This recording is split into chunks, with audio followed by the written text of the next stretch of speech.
দেখাবো কিভাবে বাজার থেকে কিনে আনা আপেলের বীজ থেকে আপনি চারা উৎপাদন করবেন একদম ঘরোয়া উপায়ে।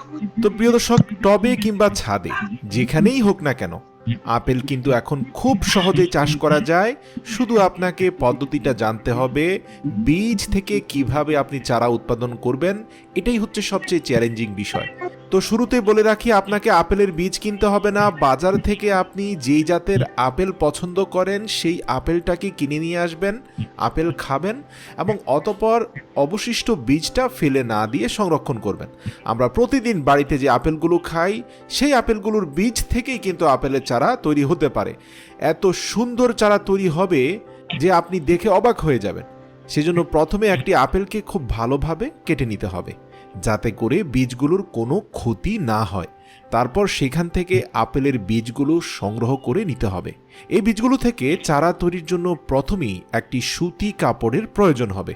তারপরে সেই কাপড়ের মধ্যে আপেল থেকে যতগুলো বীজ বের করেছেন সেই বীজগুলো এই কাপড়ের মধ্যে রেখে দিবেন। যদি আপনার হাতের কাছে সুতি কাপড় না থাকে তাহলে আপনি এর পরিবর্তে টিস্যু পেপারও ব্যবহার করতে পারেন।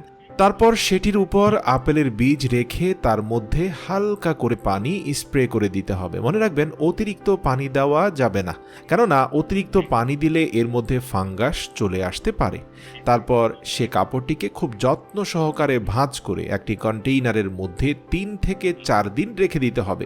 সেক্ষেত্রে আপনারা কাচের অথবা প্লাস্টিকের একটি বক্স ব্যবহার করতে পারেন, অথবা এমন কোনো পাত্র ব্যবহার করতে পারেন যে পাত্রের ভেতর বাইরে থেকে কোনো প্রকার বাতাস প্রবেশ করতে পারবে না। সঠিকভাবে যদি আপনি করতে পারেন তাহলে 3 থেকে 4 দিন পরেই আপনার আপেলের বীজগুলো ঠিক এই ভিডিওতে দেখানো প্রক্রিয়ায় অঙ্কুরিত বীজে পরিণত হবে।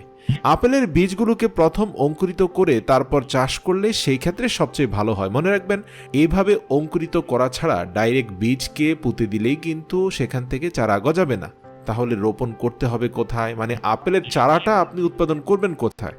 সেটার জন্য সাধারণত সবচেয়ে ভালো হয় কোকোপিটে যদি আপনি আপেলের চাষ করেন। আপনারা ভিডিওতে একটা কোকোপিট দেখতে পাচ্ছেন যেখানে ছোট ছোট ঘাজের মধ্যে নারকেলের খোসার চূর্ণ দিয়ে তারপরে পানি স্প্রে করে সেখানে আপেলের অঙ্কুরিত বীজটাকে বপন করা হয়েছে।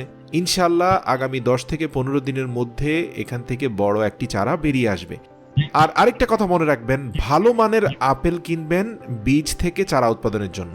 মনে রাখবেন, আপনার আপেলের বীজ যদি ভালো হয় তাহলে কিন্তু অবশ্যই আপনি প্রত্যেকটি বীজ থেকে চারা উৎপাদন করতে পারেন। তো প্রিয় দর্শক, এভাবে আপনার বাড়িতে আপনি যে আপেলটা খান সেই আপেলের বীজ দিয়ে চারা উৎপাদন করতে পারবেন। বড় হয়ে যাওয়া চারাকে আপনি মাটিতে রোপণ করতে পারেন এবং সেখান থেকে ইনশাআল্লাহ আপেল ধরবে।